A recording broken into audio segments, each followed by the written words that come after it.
how do we know what the message of a narrative is? Because very often there isn't like a big signpost that says, oh, by the way, this is what's going on here.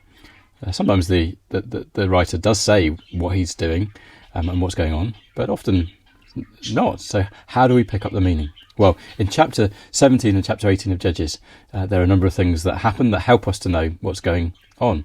And the most explicit thing that happens is that in chapter 17 verse 6, and then in 18 verse 1 and in 19 verse 1, we get this repeated phrase. In those days in Israel there was no king, and everyone did what was right in their own eyes, or just in those days there was no king in Israel, the sort of shortened form of it.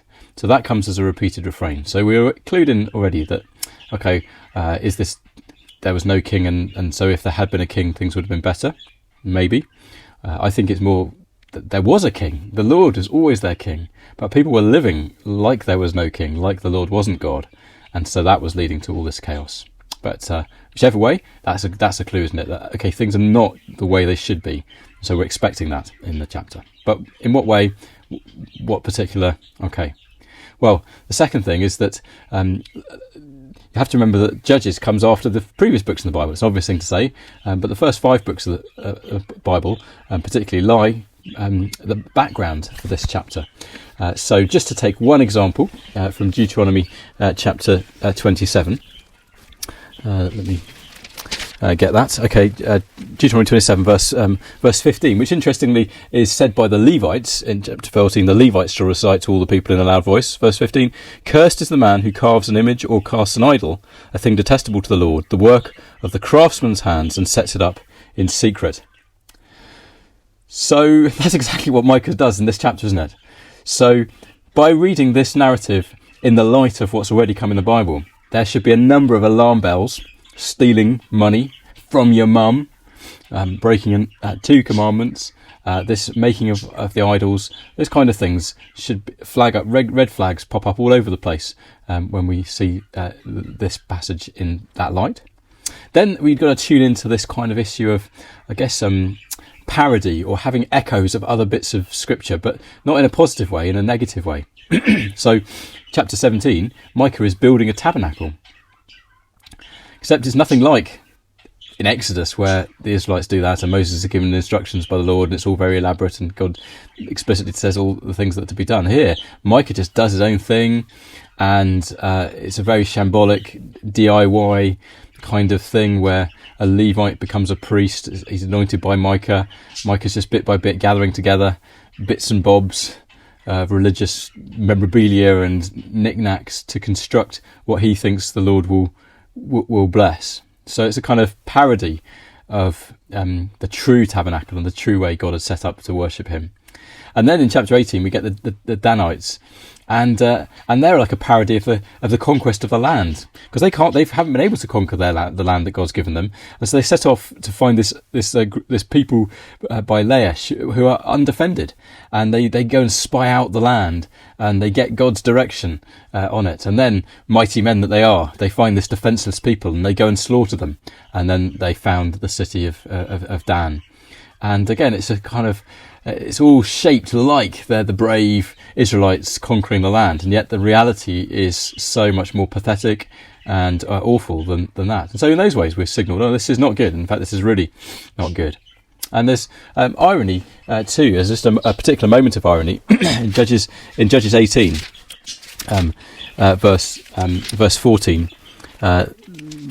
The 5 men who had spied out the land of Laish said to their brothers, do you know that one of these houses has an ephod, other household gods, a carved image, and a cast idol? Now you know what to do. Now, in their minds, it's go and get them, and he can be our priest, and that means God will bless us. But actually, we're supposed to hear that and think, yes, we know what you should do. Deuteronomy 17 says, if a man or woman living among you in one of the towns the Lord gives you is found doing evil in the eyes of the Lord your God in violation of his covenant, and contrary to my command has worshipped other gods, and bowing down to them, or the sun or the moon or the stars in the sky, so that if there's wrong worship going on, worship of other gods, which is really what's going on with Micah. If that's true and it's been proved that this detestable thing has been done in Israel, take the man or woman who has done this evil deed to your city gate and stone that person to death.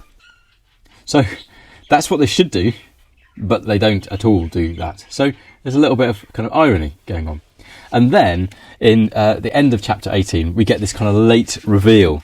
And I think that just kind of really seals, okay, what's going on here in these chapters.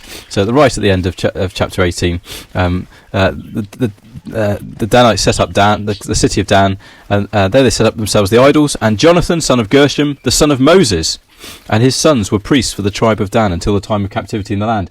So here is the wow moment of, oh, this Levite, he's a relative of Moses. How far and how quickly have Israel fallen into false worship when even Moses' relative is the one leading all of this? How sad, how tragic, really, that is. And then we hear they continued to use the idols Micah had made all the time the house of God was in Shiloh. You see, there was a king in Israel. God was there. His house was there. But the Israelites were suppressing the truth and turning away from God and disobeying him and doing things their own way. And so by these little hints, little ways of telling the story, the narrator, without putting a big sign up the front saying this is what these chapters mean, signals very clearly that what's going on, that it's wrong for these reasons, and it's kind of a mirror being held up to Israel, saying, look, this is what you're like, and how you're turning away from the true and living God.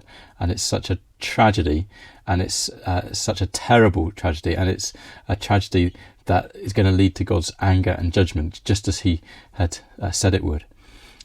So I hope that's helpful. When you come across narrative and you think, oh, what's going on? Look for those kind of clues, those kind of signs, and they will point you in the direction of the meaning.